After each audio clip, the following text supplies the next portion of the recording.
How concerned should you be about the Las Vegas Raiders this season as they build on a brand new frontier? What about the Pittsburgh Steelers and their lack of a second wide receiving option? And what do you make of one Kansas City receiver that is being downgraded by FFPC drafters right now that should be higher up in the FFPC Big Gorilla and Main Event ADP? We've got a great show for you. We've got Ferrell Elliott tonight hanging out. And we have, and I'm not going to reveal it right now, I'm going to do it live on air, Steve G. I'm going to try to pronounce his name correctly in about 15 minutes here. But Steve G, the 9-time FFPC league champion, is going to join us tonight to talk about his Big Gorilla teams this year and so much more. We've got a great show for you tonight. Don't go anywhere. Your high-stakes fantasy football hour starts now. Can't stand the pressure. I've seen greater men than need a lesson. Broadcast live and heard around the world, you are now watching the most entertaining hour of radio on the planet. Welcome to the High Stakes Fantasy Football Hour presented by myffpc.com with your hosts Eric Balkman and Ferrell Elliott. The High Stakes Fantasy Football Hour is your home for analysis from the best players in the world. And now, because no one else was available, here are Eric Balkman and Ferrell Elliott. Solace in the scripture. Are we not all our father's sons? I became a man. Nobody ever told me what a man was. Thank you, Rob. Greetings and salutations to all of you Balkaholics and Ferrelliacs tuning in live around the world tonight. Welcome to the latest episode of the High Stakes Fantasy Football Hour presented by the Fantasy Football Players Championship at myffpc.com. I am your slightly above average host, Eric Balkman. You can connect with me on the X, Instagram, Facebook, whatever you want, at Eric Balkman. Of course, you know me from the RotoViz High Stakes Lowdown and the Better Sports Network's FFPC Insider Access show. More to come on that tonight as we move forward through this hour of fantasy football goodness. The definitive commissioner of fantasy football, Ferrell Elliott, will join me shortly. He is my co-host. Coming up on tonight's show, we are going to get into a lot tonight because this is our final show of May. And with the final show of May, not only does that bring up a lot of stuff with drafting, it brings up a lot of stuff with the FFPC. And I'm going to tell you why this show is so important on what you're doing with your FFPC account going forward this weekend. If you want to connect with us on X, you can do so at hsffhour, at Eric Balkman. Check out Ferrell's Kentucky Fantasy Football State Championship at KFFSC.com, KFFSC.com. Post on our Facebook page, facebook.com/hsffhour. You can also email the show at highstakesfantasyfootball@gmail.com. If you have any questions for us, for Ferrell, for me, whoever, for our guest tonight, who is going to be coming on, Steve, is Steve G. Send those in, highstakesfantasyfootball@gmail.com. We'll try to get to all the chat room questions, all the tweets, all the show posts in the YouTube chat, the Twitch chat, the X chat tonight in the fantasy feedback segment coming on later on in the show. I want to thank our audio engineer and my best friend Bryce, and of course our producer and mutual friend Rob. This is the most, if you take nothing else away from the show tonight, this is what you want to take away. Midnight Pacific time tomorrow night, which we're about, I don't know, what is that, 28 hours away, roughly? That is when the FFPC Main Event Early Bird Promotion ends. This is our flagship event. It has a $1 million grand prize. It has a $6 million plus prize pool. The early bird deadline will end at midnight Pacific time tomorrow night, Saturday night. You want to get in on this for a few reasons. Number one, you save $200 off your first team. Number two, you're going to be entered into that prestigious FFPC Pros versus Joes Challenge, when 42 FFPC Joes take on 42 industry pros in 7 separate leagues, 6 live ones, 1 slow one, and each winner of those 7 leagues will get a free 2026 FFPC Main Event valued at well over $2,000 to compete for a $1 million grand prize. Slow drafts off and running now, as they have been this whole month. Live drafts for the FFPC Main Event will start tomorrow, and yours truly will be in those draft rooms. So if you want to sign up and hang out with me in those draft rooms, draft for $1 million, I'll be available tomorrow, starting tomorrow. It's going to be great. But the big thing is sign up and make sure you get those main event teams registered prior to midnight Pacific tomorrow night, So you get that $200 discount, and you're entered into the Pros versus Joes Challenge. As a reminder, we broadcast all those live Pros versus Joes Challenge drafts right here on the High Stakes Fantasy Football Hour. We will submit them to the Better Sports Network, and they will carry them as well. And we may or may not have you on as a guest for those shows, and you can not only win $1 million in the FFPC Main Event, you can win a free entry into next year's main event as well. It's a lot of fun. It's great. And I'll tell you this right now. I don't know if I should be telling you this. For the High Stakes Fantasy Football Hour, a show that is in its 14th season, the highest downloaded shows, the most downloaded shows each and every year are always those Pros versus Joes live draft coverage shows. So you are going to be seen by hundreds, thousands of players out there. If you want to be exposed, this is the time to do it. myffpc.com. Just register for your main event teams, and you'll be entered in that drawing. Big Gorilla Tournament going on as well. $1 million grand prize. The 7 Bananas and Early Rampage promos going on right now. I'll send out an email about that. I'll send out another email to those of you on the list tomorrow morning to let you know that we still have room in the Early Rampage tournament, and the 7 Bananas promos are still live. This is something we've never done before with the FFPC, and a lot of people have been taking advantage, getting free main event teams, getting free best ball teams, and having a chance to win not only $1 million, but a $10,000 grand prize in the Early Rampage tournament, which is still going on right now. FFPC Best Ball, FFPC Superflex Best Ball tournaments going on at myffpc.com. And I know I've been talking your ear about this, or off about this. Dynasty leagues still going on. Dynasty startups, myffpc.com. Entry fees range from $100 to $5,000. And we posted this on X today. I don't know if you saw it. We are now the home of well over 2,000 dynasty leagues. 2,000 dynasty leagues have their home at myffpc.com. Thank you to all you players who've supported this over the years. If you want to play high stakes dynasty fantasy football, this is it. We are your home. myffpc.com. 2,000 plus dynasty leagues. I don't know anybody who's close to that right now. Not that I'm bragging, but I'm just proud. So check that out. It's a great place to play dynasty fantasy football. myffpc.com. Remember to like this video, subscribe to this channel, comment on this video, share it with your friends, share it with your enemies, and get notified each and every time we go live, which will be next Thursday. More to come on that. It's a big show next Thursday as well at myffpc.com. Holy cow. I have been talking way too long. We're already 8 minutes into the show. I have not brought in the definitive commissioner of fantasy football. You check out his contest, the Kentucky Fantasy Football State Championship at KFFSC.com. That's where you can compete against me at the KFFFC, at jferrellelliott on the gram, on the book. He is Ferrell Elliott. Ferrell, so good to talk with you tonight. Welcome in, my friend. What do you know about it? Well, here's what I know. A couple of weeks ago, we didn't think we were going to see you until June, and now you have bent over backwards. Come on the show tonight, which all our listeners and viewers appreciate. It's all that yoga I've been doing, Balky. I'm getting myself, flexible. It's a flexible summer coming up. It's good stuff. It's good stuff as well. The travel responsibilities, certain things came together, injuries to players that would not play, truncated my trip to Canada. And so here I am with you. I'll have to catch up with the Canadians in June. So I brought this up earlier tonight. No, last night. Jim Coventry was on the High Stakes Fantasy Football, FFPC Insider Access at too many shows. Yeah, FFPC, that's the show you really like doing, though. No, you say that all the time. I enjoy all my shows equally, and maybe I favor this one most because you and I get to hang out for an hour here tonight. Oh, I just love it. Boy, did I set you up for that. You did set me up, and that's why you're the best in the business. No. Let's go to Baltimore, Ferrell. Okay.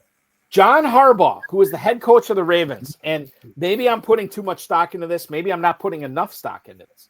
But he was talking to Baltimore Ravens reporters this week at OTAs. And he said, quote, about Isaiah Likely, quote, "I want to see him be an all-pro this season." Boggles my mind. Here's why. John Harbaugh went on to say, quote, "That'd be my goal for him. He's capable of it." If you want to be an all-pro, you have to be out on the field a lot. You have to produce a lot. And apparently, if Harbaugh is expecting him to be an all-pro, he expects him to be on the field a lot and to produce a lot. This is interesting because Mark Andrews is still on this team. Mark Andrews, a guy that we didn't know if he was going to be on Baltimore going forward, seemingly is going to be on the Ravens this season. Likely had a 9-catch for 111-yard and 1 touchdown performance in 2024 week 1. We saw him be elevated in a lot of FFPC drafts on Thursday night and Friday and Saturday, obviously against Kansas City. After that, 33 catches, 366 yards for the rest of the season. This is a conundrum, but conundrums sometimes can make fantasy football teams, right? And fantasy football dreams winning $1 million right now. So I'm going to bring this up right now as we go to fantasymojo.com. Darren Armani, who is the webmaster at fantasymojo.com, just had him on the Insider Access show on the Better Sports Network last week. And anytime we cite ADP data with the FFPC, it's all Darren Armani's doing. He's the godfather of the Pros vs. Joe's Challenge as well. Ferrell, Isaiah Likely is tight end 19 at the 1109. Mark Andrews right now is going at tight end 9 at the 706. Talk me out of this, or maybe I'm crazy. There's no way, after I see what John Harbaugh said, there's no way I'm drafting Mark Andrews, and I'm really focusing on Isaiah Likely as a high-end number 2 tight end in my tight end premium leagues this year. Or am I wrong? How are you viewing what Harbaugh said about Isaiah Likely this week? We are going to give you the proper counseling over the next 3 months, Balky, that when you get to Kentucky, you will not be suffering from these Isaiah Likely fascinations because, Coach Harbaugh believes all his guys could be Pro Bowlers. I mean, that's his motivation technique. Okay. I really like this player. I really like Likely. Coastal Carolina, 4th-round draft pick, 6'5", runs about a 4.8, but that's okay. He catches the ball well and does what he needs to do. This is not the kind of elite tight end that we see in Bowers, Laporta, McBride. Everyone just thinks if Andrews moves out of the way that he can produce these numbers. And in certain opportunities, he'll have spike games. It usually has to do with defensive coordinators not knowing what to do with him. That's what he was such a big deal in that first game. He was running along the back of the end zone, just waiting for that winning touchdown grab. You remember that ball? Yep, I do. Footwork, caught it. Mm-hmm. I was shocked after we left. The FFPC in its wisdom has Thursday night drafts, and after we left, I remember him going as high as the 2nd round. It'll take – those guys will have to Listerine, rinse, and gargle to get that taste out of their mouths for the entire – but he's a very, very good football player. He's exactly what he is, a contributing player on a team where no one, including Andrews – you take away Andrews' touchdowns, he's not that big a purchase either in the tight end game. But none of those guys at Baltimore are going to – gain the big number 1 receiving numbers, number 1 tight end numbers because of the running back and because of the quarterback. And that's just the way it is. They're great for football, but there's no receiver I like watching more than Flowers in the league. But he's not going to do for you in fantasy football what some other number 1 receivers will do. So I'm going to say this about, and John Terry and Tom Smith are talking about how crazy I am in drafting. And by the way, I probably am. But I'm going to bring this up with the Ravens. I am not touching Mark Andrews at tight end 9 at the 706. If I was drafting in the FFPC, I'm staying away at that point for a lot of the reasons, Ferrell, that you brought up. David Njoku is a much better pick. Tyler Warren, I think, is a gamble pick. Colston Loveland, who's going back-to-back as tight end 11 and 12, Warren and Loveland at the 808. I'd be much more likely to take those guys. And then if I don't hit on any of those guys, I'll wait. I'll take Ferguson. I'll take Goddard. I might even take Kyle Pitts at that point. But the thing is with Likely, because his value, and maybe his value spikes after what we heard from John Harbaugh, and maybe he goes to a point I don't like at this point. But tight end 19 at the 1108, even with what you said, with how the Ravens offense is going to go, at that point, I'm still willing to pay in a tight end premium format late 11th round for Isaiah Likely as my tight end too. I understand, Ferrell. I'm ready to be hurt. Yeah, but I'm still willing to say that at that point. And I think that's where he needs to go. But with talk like this, you talked about moving him up. I think he's right exactly where he needs to be. And but you're injury dependent on Andrews to free that up. And when you begin to look at receiving totals, I think that probably this player likely is a 40 catch player, and Andrews is a 65 or 70 catch player. But Andrews just has a knack for that end zone, and so does this player. I think Lamar Jackson's smart enough to run around, and big guys can get open. So that's the combination of what happens there in the red zone. I have to bring up the Las Vegas Raiders, Ferrell, and anytime I bring up the Las Vegas Raiders, I take my John Terry Las Vegas Raiders chain off my hook, and I adorn myself with it tonight. And part of the reason for that is what we're hearing from Tashawn Reed, who covers the Raiders for The Athletic. Apparently, Chip Kelly has been moving receivers around a lot in OTAs so far. This is his first year as the Raiders offensive coordinator. Jacoby Myers, Jack Besh, guys that we thought would be perimeter guys, they have had time in the slot so far this year. Brock Bowers, who is a big-time player in the slot, who was awesome last year. This makes me feel very warm and fuzzy about all three of those players. What this comes down to, Ferrell, and I think I know where you're going to fall in on this. Where is the deep threat that is going to force the back seven of the defenses playing against the Raiders to give Bowers and Myers and Besh the opportunities to make plays this year? Is Trey Tucker enough, or are you concerned that they lack that lid lifter that is going to prevent a lot of these Raiders pass catchers from reaching their ceiling in 2025?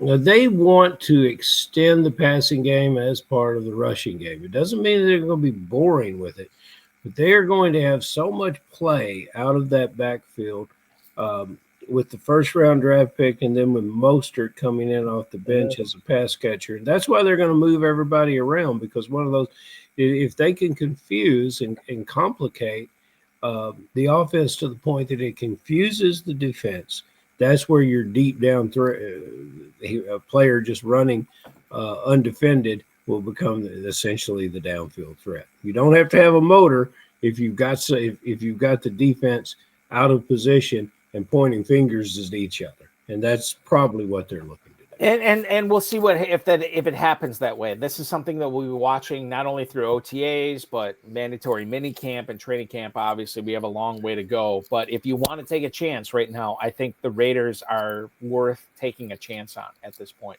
Did you say that again, Balky? The Raiders are worth taking a chance on at this point. And you're a guy that believes in taking chances in Las Vegas. Hey, can I preempt the show to tell you breaking news out of Las Vegas? Breaking news brought to you by Ferrell Elliott and the Kentucky Fantasy Football State Championship at KFFSC.com. Ferrell, what do you have for us out of Las Vegas? You're wearing your John Terry gift, but I have a gift from the Dom Gazzetti. Oh, look at that! But on a recent trip to Las Vegas, this combines Kentucky bourbon, a Nevada distillery, Kentucky bourbon barrels, and a fantastic smoke wagon, Las Vegas straight bourbon whiskey, a gift from the beloved Dom Gazzetti and Kelly. And we had a nice visit while in Las Vegas. And I got to tell you, Balky, even though John Terry's never sent me a gift, this is a lovely, lovely gift. And Dom asked me, he says, do you ever consume, bourbon while doing the show?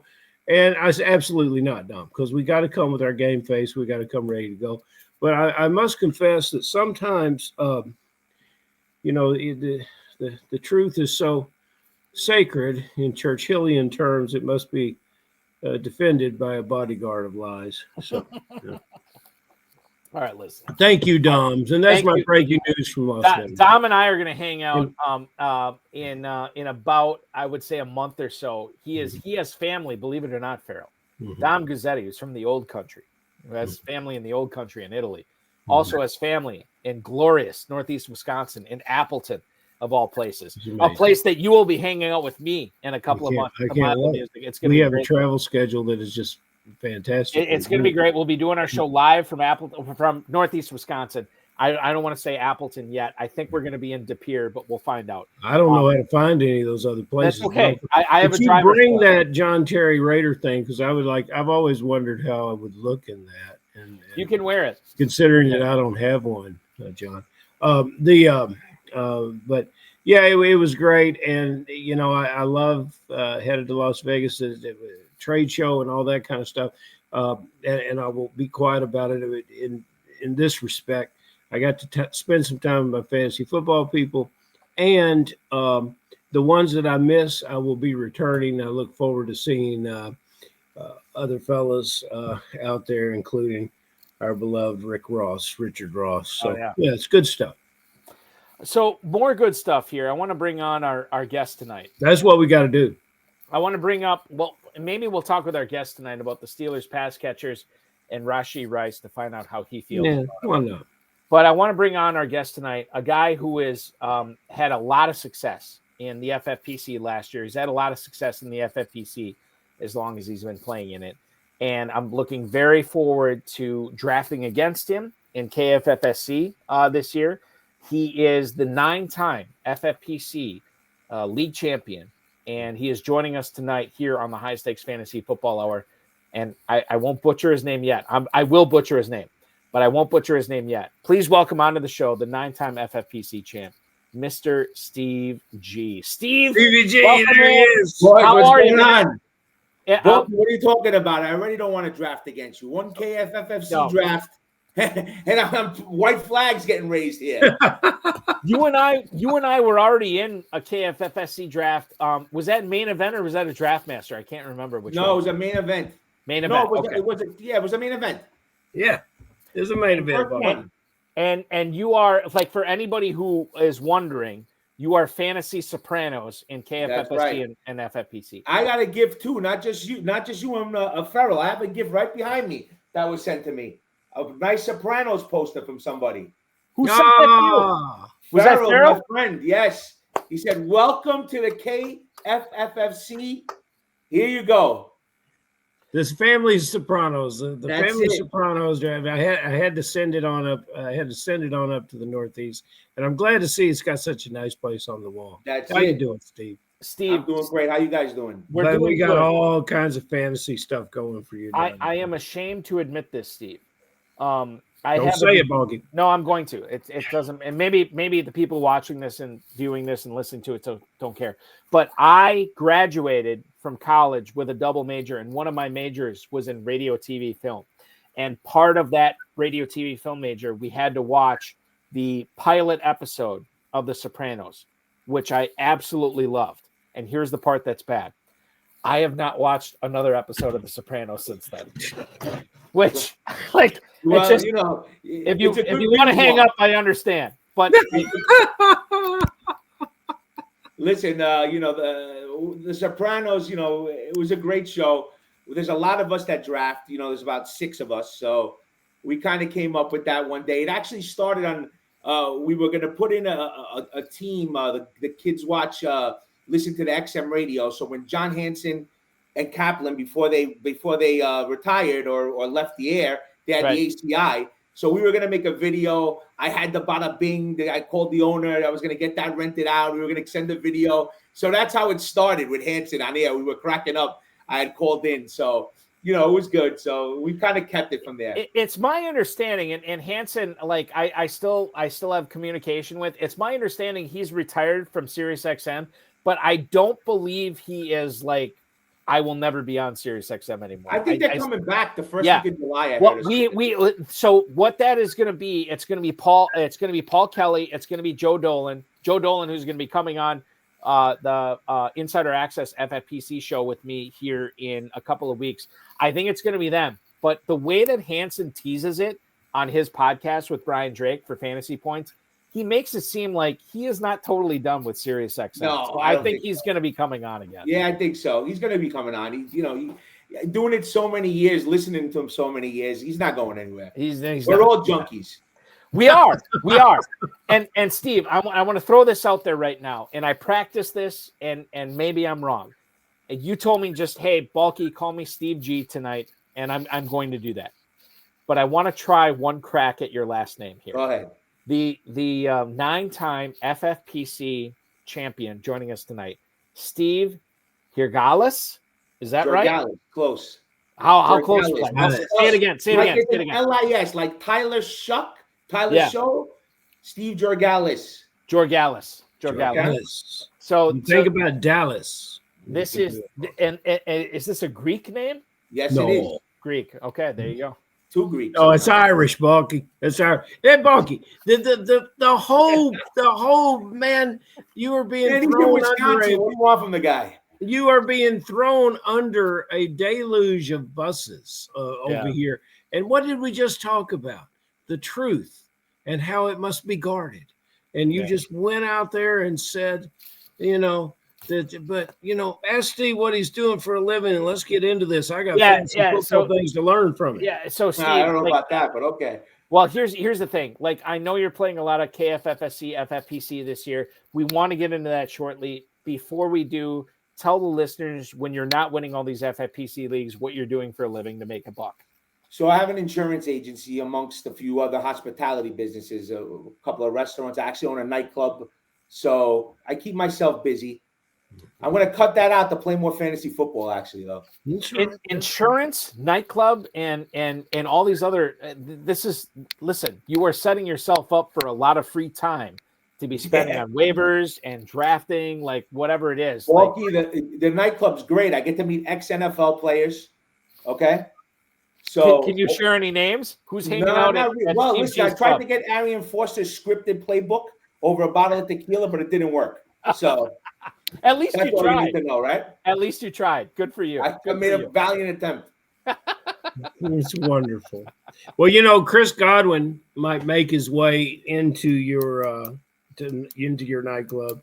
If he does, he's got quite a resume to talk to you about. Is it gonna keep going this year, Steve? I drafted him last year, FFPC, wherever I could get him. Should I be doing it again this year? Balky will tell us where he's going, according to another fine Italian gentleman from up in Pennsylvania. So what can we do with God? So I'll quote Fantasy Mojo before him because that's the best site to have. When I started playing in the FFPC, you have to understand the landscape. So that anybody who starts playing, you need the website. It's going to tell you a lot of things that you need to know. And I'll tell you that Godwin hasn't moved since February. He's around wide receiver 29-30. So my opinion is that and it's a question that I'll answer straight. When he does come back, I do believe Godwin's going to be an integral part of that team. He's going to pick up where he left off. The problem is, it's a kind of a gray area. We can't really understand. I thought that contract was like a declaration of health. I guess I read that wrong. So, I'm a habitual Godwin drafter. Godwin and Rashee Rice were my 2 most drafted wide receivers last year. So you could tell how that went. But I think Godwin coming back, it's a little crowded in the wide receiver room at this point. But he is Chris Godwin. He's good at football, great football player. I'll draft him when the build is right. It's interesting that you say that too, because I like Aiden LaCory, who put together a lot of the FFPC contributors last year in one graphic, and I was part of it. And these were all like, hey, if you could draft any player, who would it be this year? And I said Chris Godwin, and I was looking like a genius until about October, when he had that nasty ankle injury on primetime football and was out for the rest of the year. The guy that looked like the genius was Todd Bowles, keeping him in the game at that time. No, he did not look like a genius. That's what I meant. Yeah, it's just being facetious. What the hell was that? Like, and of course, Steve, like my greediness took over. I'm like, yes, more Godwin stats. And I won the game I won that week on that last catch. When he got hurt? Yeah, when he got hurt. That was the worst catch and done. You went out on top. Yeah, and you said something about what the money in the contract meant. And you take that general manager, Jason, down in Tampa. He pays for past performance. And that's why people love to play there. And that's why people love being with him. He's got a 13, 14-year veteran playing linebacker down there. And those guys I work listened hard. to Chase Edmonds the other day, and he said that Tampa, even though he got hurt, they paid him. They gave him the year. Yep. He was speaking. So I guess it's a good thing. And that's what it's about. And that is what it's about. I want to ask you, one of your most owned players so far this year, and we'll see how it ends up, Steve. I have Cedric Tillman on a dynasty league on my taxi squad, and I plan on activating him for 2025. It seems like not a lot of people are talking about Tillman this year. Everybody's talking about the Browns quarterback situation, the rise of Jerry Jeudy, the presence of David Njoku, the addition of Harold Fannin Jr. Quietly, Cedric Tillman is going as wide receiver 62. You can get him in the FFPC Big Gorilla, according to Mojo right now, in the mid 14th round. Yep. It sounds like FFPC players are sleeping on Tillman. Are they? How do you feel about Tillman for redraft leagues this year? So it's a matter of build for me a lot of times. And if we remember, when Cedric Tillman was on the field, Jerry Jeudy wasn't the number one target. Or Cedric Tillman was getting the work, okay? So when Tillman got hit with the concussion, after that's when Jeudy kind of broke out. He had Winston slinging the ball around.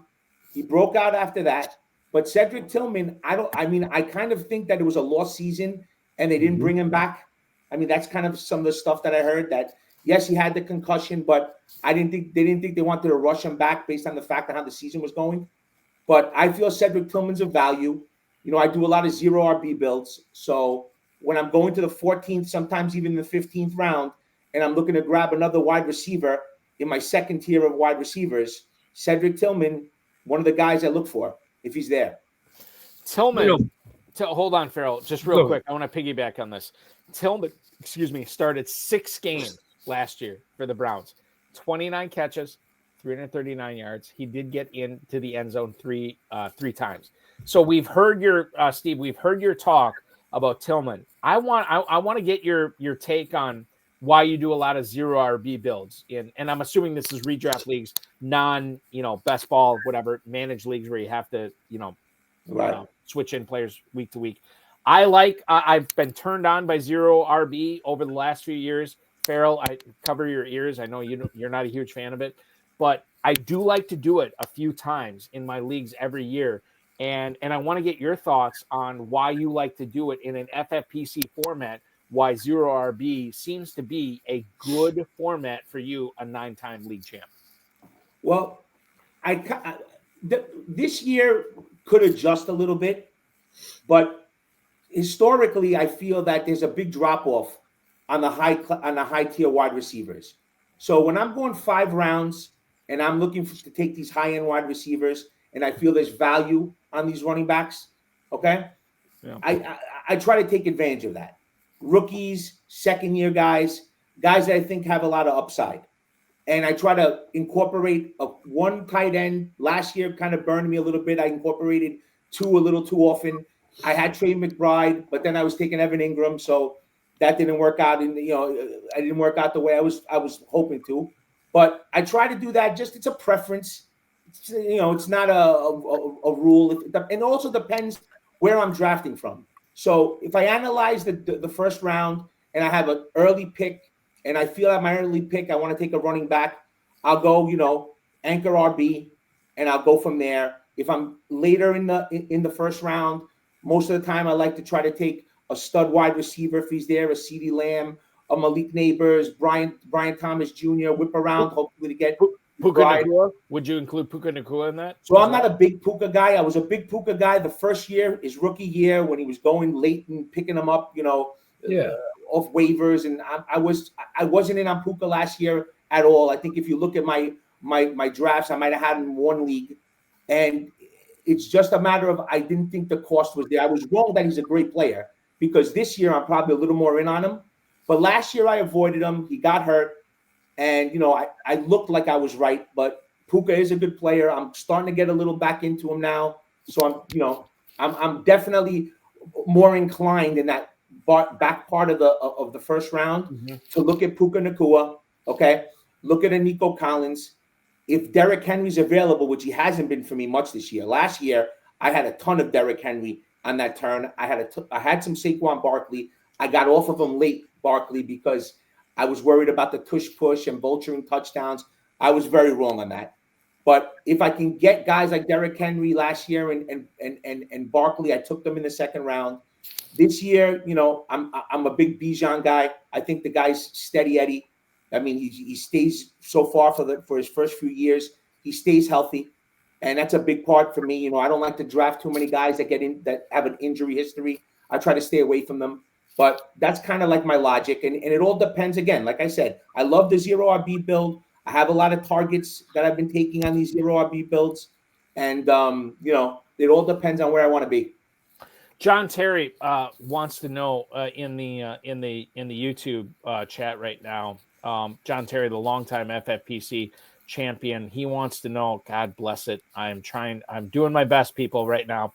He wants to know who the running back one would be if he. No, he doesn't want to know that. He wants to know if I can find it here.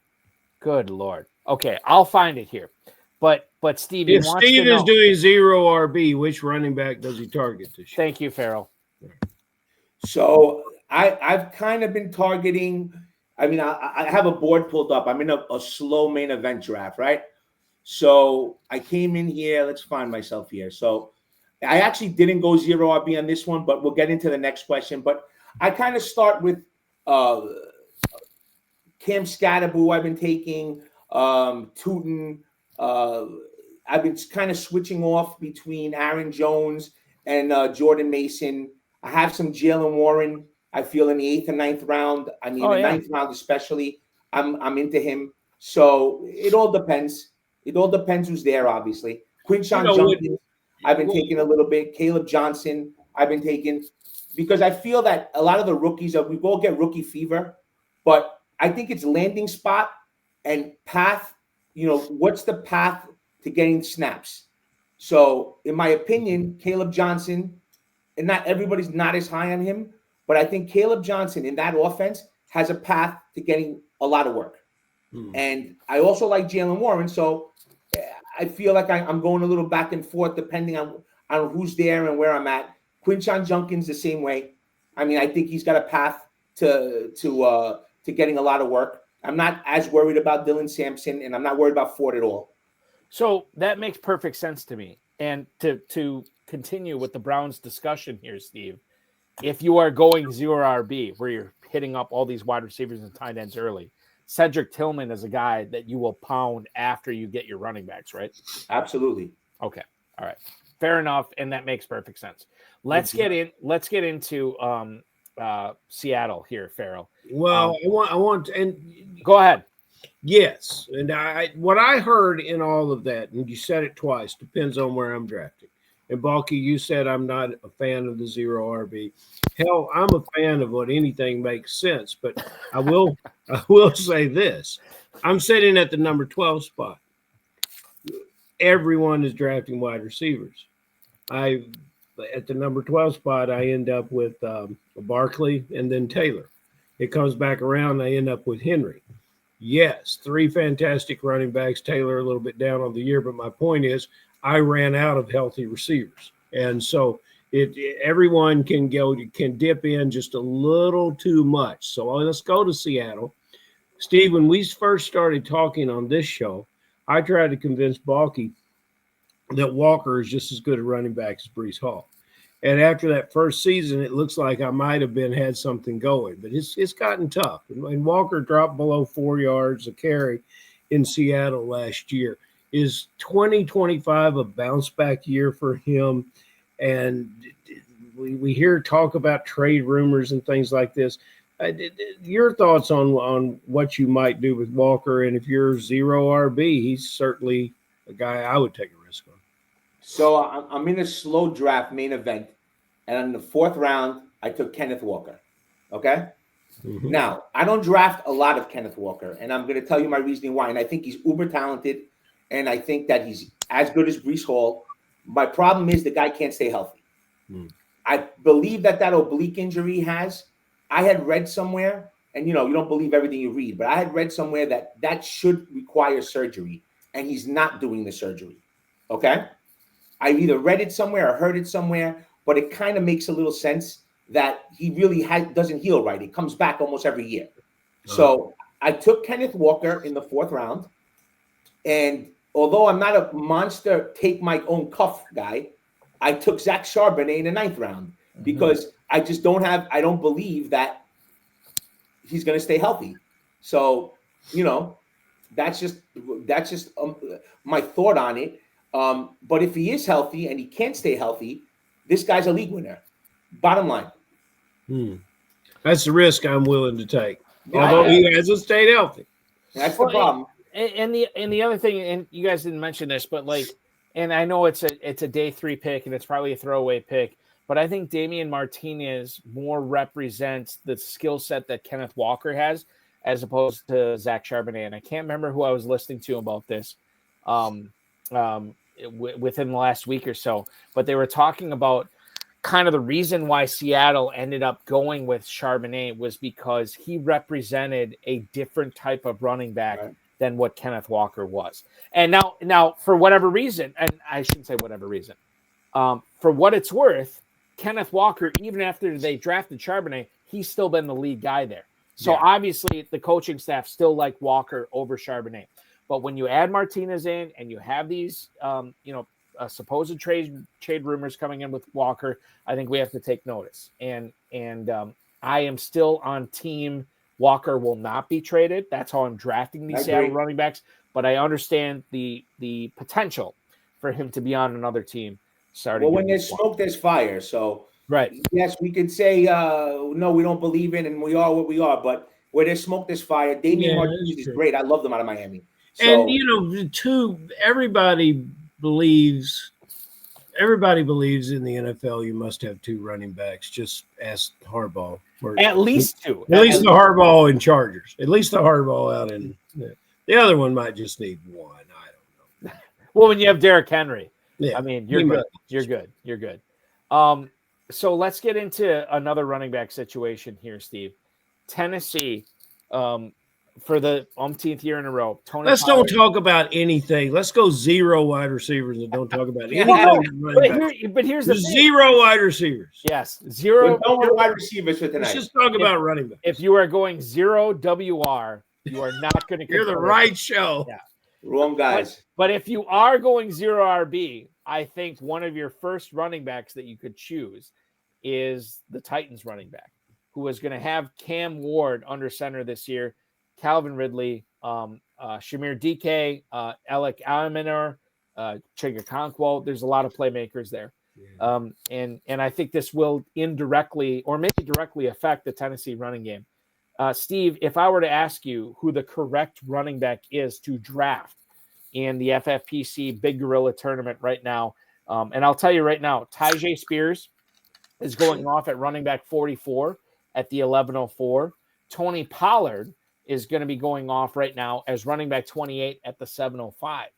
4 rounds separate these two guys, which to me seems like a lot. Are you willing to pay up for Pollard, or do you think the proper way to draft these guys to win $1 million is to let Pollard be taken by somebody else, wait 4 rounds and take Spears? How do you feel about this? So this is such a loaded question because they're both good running backs for this type of build. Okay, very good running backs. And Callahan came out and he said he wants to even this workload out, even though he said the same thing last year, that he was looking to and Pollard was clearly from day one the lead. And I took a lot of Spears last year. So I felt the pain, injury, lack of reps. I think he hurt himself in week 2. He hurt an ankle. Then he had week 6. He had a hamstring. Then he had a couple of concussions. Pollard couldn't stay healthy after week 9. He was on the injury report every week. So, it's tough to say. I personally look at value, but there's times, and I did a lot of Big Gorillas prior to, we in the team have done about 30 of them. So I've taken Pollard a little bit. I've taken more of Spears. I kind of backed off. I took my shares that I wanted early and I kind of backed off on them a little bit. But if I'm building and I'm, I want to take a different RB where's Pollard go? Round 6. You know, if I want to take a Judkins or a Caleb Johnson, I'm not going to take Tony Pollard. I'd rather take Tajay Spears. So that's kind of my take. I don't think there's a better one who you should be drafting. I think, again, it's situational. When you're building teams, you can't draft from emotion. I've done that. I did that in a live YouTube the other day. I was with my main man, Michael Reddy, the king of my group, and I hate A.J. Brown. So he dropped to the 3rd round, and he was like, "Oh, A.J. Brown." I said, forget this guy, I said. And he took George Kittle. So I got roasted for that. So you can't draft with emotion. You have to draft, you know, you have a strategy, you have a build, you have a process, stick to the process. Sometimes you won't get the results from the process, but if the process is correct, the results come.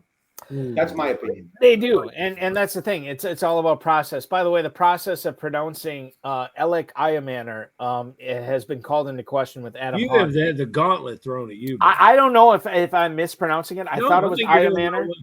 Adam Hahn says pronounce Balkman correctly 3 times in a row. So as far as I know, it's Balkman. Fantastic. I don't know. Kudos to Adam to bring that up on a night when we're struggling with our guest name. Matter of fact, when you win all the trophies in the KFFSC, I want you to pick a relative that you're closest to. That will be the one that will fly in and present your trophies to you from the die. Where that way, you know, I won't get exposed as not being a broadcast professional like Balky is. Let's staying with professional running backs. I look at the Jordan Mason. He was a favorite of mine when he was 49ers. Not a favorite fantasy player, but just a favorite story. He's undrafted free agent. He's 5'11", big bodied. He's the kind of guy you hope makes the team, and maybe he made their team because the superstar running back can't stay healthy with the 49ers. Now he moves on to Minnesota. And I want to pump the brakes and say, everybody, just consider this. It's an undrafted player that was a change of pace back with the 49ers. So I'm finding all kinds of reasons why this guy might be a career backbench contributor player. And then I look at the fact that every time he carries the ball, he averages more than 5 yards a carry. Your thoughts about what this change of scenery does for Jordan Mason in 2025? Oh, I really like Jordan Mason. I've been drafting him on the early best balls. I was getting them in like the 12th or 13th round. He's moved up now. I think his ADP, I think he's going at running back 35. He started at 53. I think that's about accurate. I personally, the situation's great. He jumps into an offense that he already knows. It's the same offense that he had in San Francisco. So you're not asking him to learn too much more, right? And Aaron Jones getting older. They worked him to the bone last year. He started breaking down late in the season. Mm-hmm. This year, I feel they're gonna definitely try to give less reps to Aaron Jones. He's gonna be effective. I love Aaron Jones too. Some of my biggest championship teams have had Aaron Jones on them. So I really like Aaron Jones. Jordan Mason, different type of player. I personally feel that this is a great fit for him, and I'm all in on Jordan Mason. Very good. He's going too high. He is going a little too high now. I mean, I think he's dropped to the 8th round, but he's still got an opportunity to get snaps. He's got an opportunity to be effective. You go 0 RB, he's definitely a good play. I think what's fascinating here when you consider the Vikings running backs, Jones is, and even after the Vikings traded for the Jordan Mason and then they gave him that contract, I never would have thought it was going to be this close. But Aaron Jones, running back 26, 6'11", Jordan Mason, running back 35, 904. So you're talking about like basically 2.5 rounds difference. And I think we have FFPC players are drafting this guy as a 1B rather than a true number 2 right now. I'm in a slow main event now, and he went on the 8-9 turn. He went on, and Shark drafted him, and he actually drafted Tony Pollard and Jordan Mason, and this guy's pretty well respected. Okay, and it kind of tells you, and he drafted a 3rd running back we might talk about tonight. So definitely Jordan Mason, 0 RB build. I'm all in on him. I have been ignoring the YouTube chat way too much tonight. I want to get into it. It is great. It's been fantastic. Dom Guzzetti, our good buddy, wants to know here, Steve. This question got brought up on another podcast. Aaron Jones, Tony Pollard, DeAndre Swift. Which one of those three do you like best?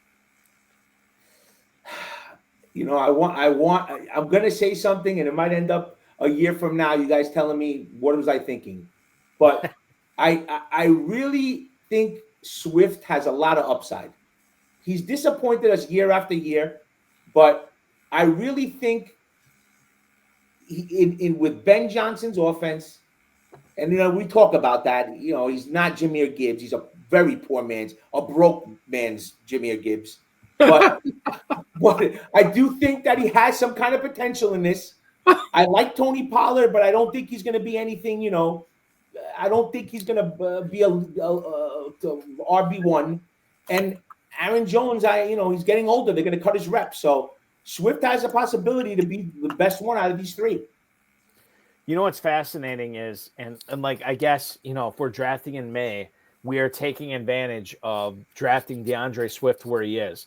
Because if they do sign J.K. Dobbins or Nick Chubb, as the YouTube chat is intimating right now, you are looking at a situation where Swift might not be the guy. But if they don't, and I think it's more realistic that they do not add another running back in free agency prior to the start of the season. I agree. Swift is the guy here. I think so. Yeah, I've been adding, I think Dizzle was talking about this in the YouTube chat too, but I've been adding Roschon Johnson late, just in case something happens to Swift and you have Johnson there, and then he could be the featured running back in a Ben Johnson offense that features Caleb Williams, Colston Loveland, DJ Moore, Luther Burden, Roma Dunze, Cole Kmet, all these guys, and he's the featured running back. I love that. I'm going to use one of your lines. There's a non-zero chance that DeAndre Swift, the leads that is a league winner. Oh God, love that. There definitely is a non-zero chance. You're on fire when you start using Balky's line. I gotta try once in a while. His beard's a lot nicer than mine, but I got to give it a shot. It has growth potential. Your beard, Steve. That's you're right. You know, the Dizzle is on fire. He came on early, and you guys didn't say anything about it. The Dizzle came in here. 0 TD is a perfect way to describe the low-scoring Titans backfield. I like that a little bit. And Steve, I'll do it too. It's a non-zero chance that the Cowboys move Dak Prescott to running back. So let's talk about Dak Prescott. Now, can you make a case? Can you make a case for me that we should jump back on the Dak Prescott train? Because in each odd year since 2019, in each odd year, Dak Prescott has been 30-plus touchdowns. Even years, rough for Dak Prescott. Odd years, 30-plus touchdowns. Coming back healthy as Dak Prescott this year into a Dallas Cowboy. And we're talking about what's left from Pittsburgh. Let's talk about what's added in Dallas. I like the idea of Prescott, and Balky will tell us from Armani's own statistics that Prescott is damn near freer than he's ever been in the FFPC. Am I right about that, buddy? Yeah, I'm looking it up right now. So Dak Prescott in the FFPC Big Gorilla is going off as quarterback 12. He has risen over the last couple of weeks, so he's up to quarterback 12, but you can still draft him in the mid-12th round. Wow. They're not drafting quarterback, Steve G. I have a draft board up. I'm going to go back to this draft board because I've drafted a lot of Dak Prescott. Yes. And Jim Coventry was on the money every other year. Mm-hmm. It looks like Prescott is a winner. You mean somebody discovered that before I did? I think so. Last night, live on the show. FFPC Show Access. Jim Coventry brought this up. That's it. He said on Balky's show. This was brought up. So 2 years ago, it's embarrassing. I've got to drink some more of this bourbon now. Take some more. I'm going to tell you another thing that some beginner's luck. So 2 years ago, Dak was going about the same way. He was dropping on boards, and I think, if I'm not mistaken, Balky might have the numbers. I think I finished that year tied for 12th in the main event scoring in the regular season. Okay. And I had Dak Prescott, and I had another one of your Raider boys now. I had what's his name? Mostert. You can never have enough Raider boys. Never had. I had Mostert. He was a dart throw. So I was alternating, taking Mostert and Jeff Wilson. It just so happened that team, I guessed right.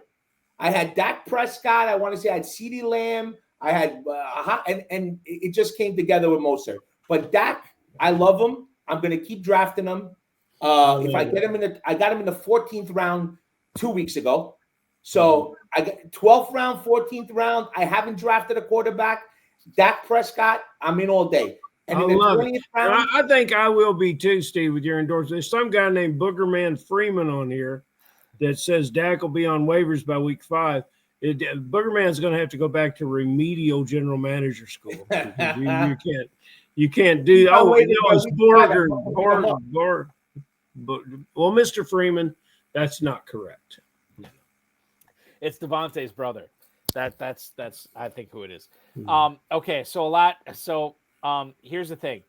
Dom Gazzetti wants to know here tonight, Steve, what part of the old country are you from? He says he's Calabrese over there. So all my friends are Calabrese and a Sicilian from Corleone. But I have a lot of Calabrese friends. A lot. Okay. But then the Dizzle is saying he thinks you're Greek. So yeah, I am Greek. Greek and Italian, both of them? No. I'm Greek. I'm 100% Greek. 100%. They're both old countries, Dizzle. That's it. But I grew up with all Italians, so. Okay, there you go. Okay, Michael Kinzel wants to know, and we're gonna put this on blast here. Would you draft CeeDee Lamb, George Pickens, and Dak Prescott all in the same draft? Whether I don't know if he's talking best ball or big. Yeah, you have to be a little more specific. I wouldn't do that in redraft, but I would love to do it in best ball. That would be a dream if I get those guys. But you could get all three of those guys. Yeah, right yeah, now. You could. Yeah. So the funny thing is, I might have done one, and Pickens got traded, so I ended up having CeeDee Lamb, Pickens, and Dak Prescott. You fell into it, and I think I got Jaden Blue, so I really have a lot of that offense. Thursday night's kickoff will be a great time for you. That's for sure. Can you imagine that? Somebody who has Prescott, Blue, Pickens, and Lamb all in the same team. Let's just drafted in like May or April. I love it. Okay, final question, Ferrell. We're gonna skip ahead because we're running out of time here. Really? Yes, we are. Can't go long. No, we'll go long, but we have to get this for sure. This final question. Oh, you're a man of many decisions, sir, but you've already made one on this player that you will not have on your roster. And then you've got a guy that you're targeting. Now, I know you're kind of like me in that you can find a lot of good in a lot of players, but I know there's a guy out there that you're just not going for at all. And I know that there's one guy that you're going to make sure that you get more than others. Who are they? So I was thinking about this question, and I'm going to answer it to the best of my ability. There's one player that everybody's going to look at me and say, I might be nuts. Christian McCaffrey.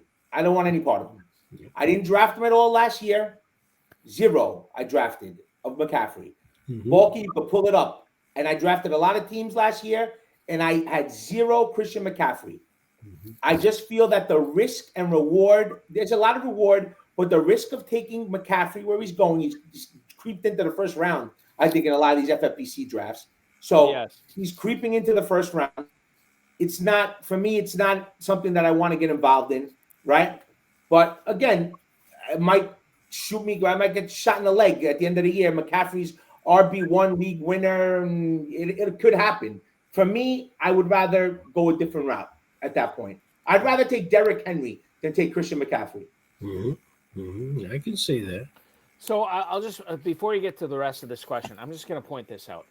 Christian McCaffrey, Steve, he turns 31 this year, or 30 or 31, right? Something like that. Somewhere in the 30. Running back 5 at the 112. I don't know what the hit rate is on 30-year-old running backs being drafted at the end of the first round in the FFPC main event or the FFPC Big Gorilla or what have you. I'm willing to bet that you are better off drafting a younger player there, like Trey McBride, Brian Thomas, Amon-Ra St. Brown, Devon Achane, Nico Collins. All these guys are going after McCaffrey. Now, I'm not saying that if you draft McCaffrey at the end of the first round, you're dead money. I'm not saying that. But I would this is what I'm imploring to people. And I've said this for years on the show. It's the 14th year doing the show, and I've always said this. This is a young man's game. Mm-hmm. This is a young man's game. And when you come to drafting a 30-year-old running back who is going to be playing, if he's going to hit on for your teams this year, he's going to have to play in 13, 14, maybe even 15 games this year. The running back position has been compared to being in 4 or 5 car accidents every single week. I'm not betting on a 30-year-old handling that well. I was in a bad car accident. Yeah, what would you know about that? Yeah. I was in a bad car accident a few weeks ago. I couldn't handle doing 4 of those every week, even if I was in peak physical shape.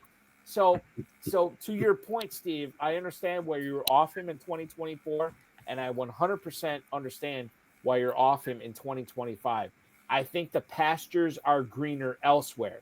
Now, I might draft McCaffrey, maybe here or there, but most likely I will be going elsewhere with my end of the first round, my start of the second round pick this year for sure. I'm totally with you on this, my friend. It's a 2-point question, though, Balky. In the words of George Thorogood, who do you love? So I'm going to answer that question, and I'm going to tell you that I can love a different person in a different spot. Yep. So I can't say that I want one player no matter what. And, I definitely, even though Cedric Tillman's my Michael Pittman, you know what I'm saying to you, Ferrell, I still like to, my person that I want on every one of my teams is the value pick that drops into the right round. And that's who I want on every one of my teams. Which, of course, is Michael Pittman. Tom Smith threw out a question a moment ago. And I said, my answer to that is Tom Pittman or Michael Pittman, no matter what. So what is your no matter what? Well, honestly, I like Trey McBride. If I could have him on every one of my teams, no matter what, it's Trey McBride. If I could get him on any one of my teams, I would love to have Trey McBride. But again, I don't have one player that I say I'm not going to sleep at night because I didn't get him in my draft. I like to, see where it comes out. And the best way to do that, I encourage everybody that can get to Vegas live. When you go to Vegas and draft live, there's so much of that, right? It's a different way to draft. Players drop where, I think I got Devontae Adams in a draft in the 5th round last year. So, that's you got to find the pockets of strength in these draft boards. Let me ask you just real quick on the Trey McBride comment. Is there something to be said for, and I was just listening, I think it was 32 Beat Writers had this on their podcast earlier this week where they're talking about a guy who covers the Cardinals. And I think it's worth bringing up. Is there something to be said for, hey, maybe Marvin Harrison's lack of production was not all Marvin Harrison. Maybe some of it was Murray. Maybe a lot of it was the offense. Maybe a lot of it was coaching. I don't know. But when you bring it down to Michael Wilson, Marvin Harrison, Trey McBride, do you think that McBride's yardage and maybe not touchdowns because he had like none? Yeah, you have to have positive regression there. There's got to be a positive regression with touchdowns. Right. Maybe that's the answer to this question. Right. That he won't get the yardage that he did last year, this year, but he'll get the touchdowns. And maybe that's the answer here, Steve, that it negates itself, where he'll get more touchdowns, he'll get fewer yardage, it'll come out in the wash, and he'll still be a top. I just think he's good at football, so I think he's in the right spot. I don't think Kyler Murray's the greatest quarterback. I don't think I think he plays too many video games, but at the end of the day, Trey McBride, and I think Marvin Harrison's going to be good this year too. I think he takes a step forward. So I'm in on them. Even Michael Wilson has a chance to break out. Mm-hmm. Yeah, Michael Wilson is interesting because he's got that prototypical size. He is, and I was listening to, again, this is a guy who covers the Cardinals for a living, and he said the number 2 wide receiver should be Wilson this year. Will it be? I don't know. My man Greg Dortch. Well, that's the other thing. The host brought up Dortch. He's like, I'm ready to be heard again, and he's like, just stay away from Dortch this year. It should be Wilson. So I'm like done with Dortch.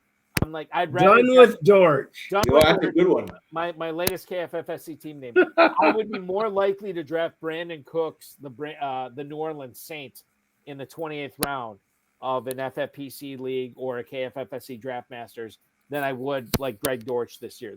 That's just how I am on this. Okay. We are way over time. Here's the thing, Steve. I want to I want to talk with you another hour. We can't. Here's the thing. We talked about this, and you were hanging out in the chat last night on the FFPC Insider Access show with myself and Jim Coventry. You've been hanging out on this show the last several weeks, the last several months, and you are putting together an FFPC High Stakes Fantasy Football Hour T-shirt that will feature Ferrell and myself. What's the latest update you can give us on that? We're trying to get a clear picture via AI. You got to get a good snapshot, Right. but it's getting there. I need about a week. Okay, about a week, which is good, because if Ferrell and I get on a T-shirt that will be sold to the masses, quite frankly, that would be a bigger win than AI. I don't know how you're gonna handle it live in Vegas when people. Are We wouldn't. We would not. It would end. There would be no live event anymore in Las Vegas. And by January, they'll be cleaning toilets all across the country with those two. But an artist did a picture of me, sunglasses and hair. So maybe I should just send you that. I'm trying to capture this. So I'm trying to capture this right here because this is great. It's been going on for 14 years. So Are you going to get this aggravated Japanese warrior? It should be in the background. That's part of it, Ferrell. At this point, gotta be.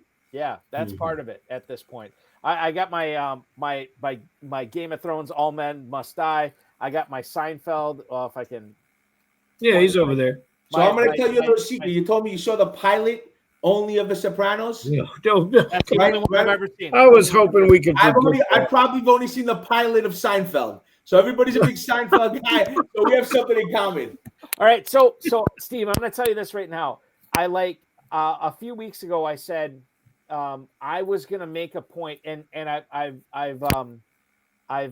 become the new host of a pop culture podcast here in Northeast Wisconsin, so I have to be up on stuff, and we've also gotten some requests from viewers and listeners about like watching stuff. You're not going to ask me what the pink stuff was on Stefan. No, I'm not. I'm absolutely not. But I'm going to say this, like a lot of people are saying, hey, Balky, you need to watch The Wire, but The Sopranos is the one that keeps coming up again. Mm-hmm. So I feel like I'm going to have to like set aside 45 minutes every night to watch The Sopranos all the way through. And I've seen parts of the series finale. I've seen the whole thing of the pilot, and I know of other stuff that goes on in it, but I feel like I really need to get dialed in. Dizzle, who is in the chat right now, he will tell you Sopranos is a little bit dated right now, but it's still worth watching. Like, it is amazing television. You shouldn't have said that. But okay. But I will tell you this, and it's just commentary to why Steve is a multi-business, successful business owner, and you are a broadcast genius. And it's because I've seen every episode of both those shows 4 times. So, it's how you're spending your time, and you guys might be spending it a little more wisely than I am. But, We have a lot of people chiming in right now. Yeah, a lot of people. Dom Gazzetti, who is saying, like, you have too many Italians in your corner. Dom is ashamed. And and he also said, he's like, yes, Balky said he watched it for an assignment for his television degree. I have a radio, TV, film degree, and part of I had to watch it, and I had to do an analysis of it. So yes, that is the reason I. What school is that from? The University of Wisconsin-Oshkosh that just got eliminated from the Division III World Series. That is the school I went to, which, by the way, and before everybody casting it, who cares about UWO? We have sent a ton of people to Los Angeles over the course of the last 20 years. We've worked on Wipeout. We've worked on Desperate Housewife. We worked on a lot of ABC shows. A lot of people that I know that have gone on to do great things. I have a colleague of mine. We hosted. I don't want to get into the thing on this, but we hosted a panel where fellow graduates came by and we talked about like, hey, how do you make it big in the radio, TV, film industry? And that woman that I co-hosted the panel with is one of the producers, or I shouldn't say producers. I think she's one of the PAs for It's Always Sunny in Philadelphia now. Mm. So there is like, we have a pipeline to Hollywood. Like we're doing it. And I feel like I'm embarrassing my college every time I say, I've only seen one episode of The Sopranos. I'm afraid some type of academic administrative combination of people are going to show up on your front porch and reclaim that diploma. Yeah, that's the thing. And I don't want to do that. I 100% don't want to do that. You better just stop now. There was no college play. Michael Kinzel. Dizzle also graduated from the same school I did. He went to it for a real degree as opposed to my double major in journalism and radio, TV, film. It's a real degree. Well, listen, whatever. We're not here to talk about my degree tonight. We are here to celebrate the 9-time FFPC champion, Steve G, who is dutifully working on the High Stakes Fantasy Football Hour t-shirt. He is going to be competing not only in the KFFSC, but Steve, you're in, my God, the High Society, the Big Payback. You're doing a lot of high. Yeah, you got me last year in the High Society, Balky. Yeah, you gave me the deck. I pulled the ace. I panicked. I still drafted. I didn't want to draft Saquon Barkley. I got the first pick. I said, do I take the first pick and draft Saquon Barkley? I took the 5th pick and I still drafted Saquon Barkley. So here you go. Hold on. Was this after? When was this? Was this after Thursday or Friday? It might have been the Friday one. Friday. Okay. All right. It might have been the Friday one. That was great for you. You had to love it, right? It was my first donation to the High Society. So this year I'm hoping that Hubbard was going like this when I sat down and took that 5th pick. So I said, I made a statement. I said, I'd rather play poker against that team than draft fantasy football. And those guys are accomplished poker players with great. That's how good they are. So yeah, but it was good.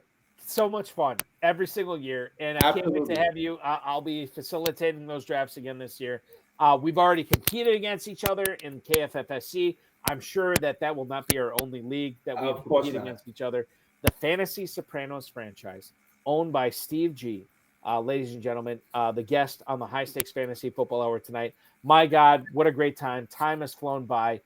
Be good. I will continue to watch The Sopranos as much as I can. Ask me any questions you want, Bulky. Any analysis on them. I will reach out to you because I do like to crowdsource opinions on the internet after I watch something just to make sure I'm not missing anything. You'll notice Tony's accent changes from the pilot to the end of the show. The accent is completely different. Really? Yes, absolutely. I did not know that. Okay.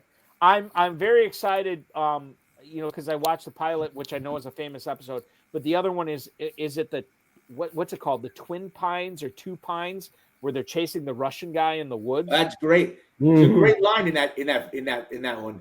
All right. So Christopher Molasanti will be entertaining me at some point shortly, because I'm very excited to watch this. I'm very excited to talk with you. You should be, Steve. This was so much fun. It was great, guys. I appreciate you guys having me. Yeah, and I appreciate you coming on. Enjoy the rest of drafting season. We will talk with you again shortly, and I know that I'll be facilitating your drafts out in Las Vegas at Paris Casino. Thank you so much. Look forward to seeing you guys. Take care. Have a good night, guys. Absolutely. Come back soon, Steve. That is Steve G hanging out the Fantasy Sopranos, joining us on the High Stakes Fantasy Football Hour tonight. Farrell, I don't know. Like I do this 2-hour show on Thursdays, and I'm always worried. I'm like, God, am I going to have enough content? And then I do the show on Fridays, and I feel like we have too much content. And I feel like on Thursday you're kind of cheating on us. Is what I feel. No, I'm cheating on you, and I feel like we could go 2 full hours tonight. We've got like Jimmy Williams came in the show late. I think James Hicks was in there earlier. I'd like to see if anybody can comment in the Pine Barrens. By the way, Dizzle is pointing that out. I'm sorry. I love that. It's the Pine Barrens episode. Yes. I'm curious if anyone can point out what Furio had to say about golf. That was one of my favorite lines. Well, you don't know who any of these people are. What did Furio have to say? I don't know this. Furio, yes, Furio is a character. Farrell, I'm gonna give you this right now. 219. No, listen. 219 and There's Dizzle. that came in with it. The All right. Dizzle. All right. So I think it's the other way around. I think you use stupid first. yeah. Okay. Well, there it is. I'm gonna, and Dizzle will appreciate this. So, a lot of times I will work late into the night, and I will have trouble falling asleep at night. That's why you got so many kids. Exactly. But I was watching, I don't know why I stumbled upon this. I was watching Norm Macdonald doing SNL weekend update jokes, which was fantastic. Like there's no real end to the story here. Like from what we're talking about, like with the Sopranos or whatever, I just look back on all the jokes he was making about OJ Simpson back in the day or whatever. And I'm telling you, man, like there are certain things I will watch and I will be able to fall asleep to within like 4 or 5 minutes at night. But when I put Norm Macdonald on my YouTube late at night, I can't, it's 2 hours worth. And it's just like, I didn't really appreciate how good he was while he was alive. And now I watch his stuff. God, it is so good. He's the best. Funny. He is. Came out here on a plane. He's the man. I mean, you know, that's his line.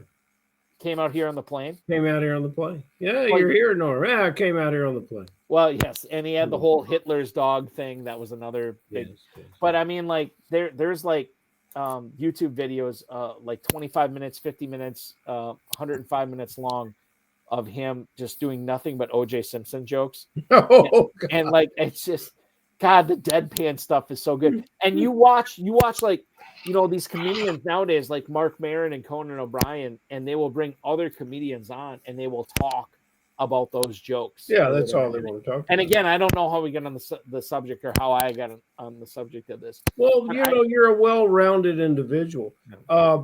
Courtney Thorne-Smith, Norm Macdonald. Oh, yes. That is probably the best one, I think. Yeah. I think. So there's two. I want everybody in the chat room to see that when he talks about Carrot Top. I'm gonna leave you with this. Go on the internet, go on YouTube, and search Norm Macdonald, Courtney Thorne-Smith, chairman of the board, and watch that because it's dynamite. And Dizzle will say this as well. Dizzle will tell you and it's a long one. It's like 15 minutes long, but it's well worth it. The Firefly, I think it's the Firefly joke that he did on Conan, which was great. BSOL, this is one of my favorites as well. The Norm Macdonald wife in a coma joke. It is absolutely hilarious. It's not long. It's well worth it. I love it. R.I.P. Norm Macdonald. I don't know, again, how we got on the subject of this. Ferrell, let's do this again next week. We will talk fantasy football, comedy, whatever comes up to mind. Hopefully everybody does well in their FFPC and KFFSC drafts this week. We are getting very close to filling a few of the KFFSC drafts. I'm in the Always Dreaming division of the Sweet 16 for the with the one Always Dreaming. Balky, we got to get that thing filled. It's pretty close. I mean, it's very close. And then that is the one that's on June 15th, if I remember correctly, right? Yeah. Sunday night, June 15th, 9 p.m. Eastern Star. I am also... No, that's another one. That's another. The slow draft is the old-fashioned. We got to get that one filled. Yeah, the old-fashioned. Okay. So it's been a long day. Okay. So here's where we're at. So I'm in the old-fashioned division. That is a slow draft. That is just over half full right now. KFFSC.com is where to sign up for that if you want to compete against me. And then, of course, the Always Dreaming division. We have 2 teams left that will go off Sunday, June 15th, 9 p.m. Eastern time. It's going to be a lot of fun. I think Dom Guzzetti is in that. Dan Flamholtz, our good buddy, I think he may be in that. Flamholtz and Guzzetti and I are we're organizing, trying to figure out, okay, what drafts are we in Kentucky? Let's all be in the same draft together so we can have fun. It can happen. It's always going to be good. I know who you should talk to make that happen. Well, who's that? Me. Oh, Ferrell Elliott. KFFSC.com. Ferrell, do you want to give your phone number out tonight? 502-523-5057. It's after show talk. Just give me a call. Ferrell will always be up for a conversation, and he will always book you into your KFFSC leagues at KFFSC.com. Once you've done that, check out myffpc.com as well. The main event, Early Bird, is going on right now until midnight Pacific time tomorrow. So you have roughly, God, I don't know what that is, 28 hours roughly to sign up for that. Get $200 off your first team. Get entered in the FFPC Pros versus Jones competition. Myffpc.com is where to go for that, as well as the Big Gorilla Tournament, the FFPC Best Ball Tournament, the FFPC Superflex Best Ball Tournament, and FFPC Startup Drafts for Dynasty as well. Ferrell, this is a pleasure, so much so that I want to do this again 1 week from now. Thank you so much. We'll talk with you soon. I'll be there, buddy. That is Ferrell Elliott, the definitive commissioner of fantasy football, hanging out with us tonight here on the High Stakes Fantasy Football Hour. I want to thank so many people who made this show possible tonight. The FFPC, Rob, Bryce, of course, each and every one of you. The Dizzle, who hung out on the show tonight, Ferrell Elliott, and of course, our guest tonight, Steve, and I'm going to butcher the name, but I'm going to try it again, Georgalos. Steve Georgalos, who is competing as Fantasy Sopranos in the KFFSC and the FFPC. So if you ever see him in one of your leagues, you can send him a message, say, hey, I watched you on the High Stakes Fantasy Football Hour. You were great, which he was, and hopefully you can take him in your leagues this year. We'll be back next Friday. We have another great guest, Kevin Horowitz, who is the 8-time FFPC League champion, will join us to tell us all about his Big Gorilla drafts, how they're going so far this year. That is going to be a great show. In case you missed last night's Insider Access show that we alluded to over the course of the show tonight, Jim Coventry from RotoWire and SiriusXM Fantasy Sports Radio, he joined me on the show last night. A lot of player takes, a lot of player roster construction stuff. You can watch that on the Better Sports Network and the FFPC socials, both of them, at your leisure, and you will be smarter for watching that. It was a lot of stuff that I learned from, and it's a lot of stuff that you're going to learn from as well. Coming up on the Insider Access show next week, Thursday at 7 p.m., it's going to be a good one. We have live draft coverage of the FFPC Best Ball Tournament starting at 7:30, but we will go live at 7 o'clock Eastern Time with myself, Dave Tripoli from the FFPC, and of course, Theo Greminger from Fantasy Points. Theo will be drafting in an FFPC Best Ball Tournament starting at 7:30 next Thursday night. You can join that draft if you want to have us critique your draft on the show as well. Terp and I will be giving commentary. Theo will be drafting his show live. It's going to be great. 7 to 9 next Thursday on the Better Sports Network, BSN Socials, FFPC Socials as well. And then, of course, next Friday night on the High Stakes Fantasy Football Hour with Kevin Horowitz. FFPC Main Event Early Bird ends at midnight Pacific time tomorrow. Sign up for that. FFPC Big Gorilla. We got a ton of drafts going on, not only tonight with the midnight draft starting in about a half hour or so. We also have a ton of drafts starting at 1 p.m. Eastern time tomorrow and 1 p.m. Eastern time on Sunday as well. So if you want to take your chance at $1 million grand prize, you can do that there as well. FFPC Best Ball and Superflex Best Ball tournaments going on at myffpc.com, as well as the Dynasty Startups over at myffpc.com. If you want to play FFPC fantasy football 365 days a year, there's no better place than the FFPC. 2,000 is what we hit today. 2,000 FFPC Dynasty Leagues. If you want to join that fraternity and you want to play fantasy football dynasty leagues at the high stakes level, starting at $100 going up to $5,000. We have the league for you there. Thank you so much to the players that made this happen, and thank you to the future players that will keep growing that number from 2,000 on up. For Ferrell Elliott, for Steve G, I have been Eric Balkman. This is the High Stakes Fantasy Football Hour here on the FFPC socials. Remember to like this video, subscribe to the channel, comment on the video, share it with your friends, share it with your enemies, and get notified each and every time we go live, which will be next Thursday. Have a great weekend, everybody. It officially starts now.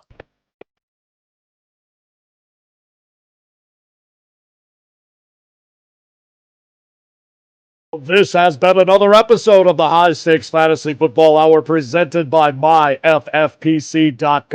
It was broadcast live and was watched around the world. Balky and Ferrell will be back next week with more analysis, more interviews, and more advice from guests much smarter than they are. Thanks for watching, and we'll talk with you again next week.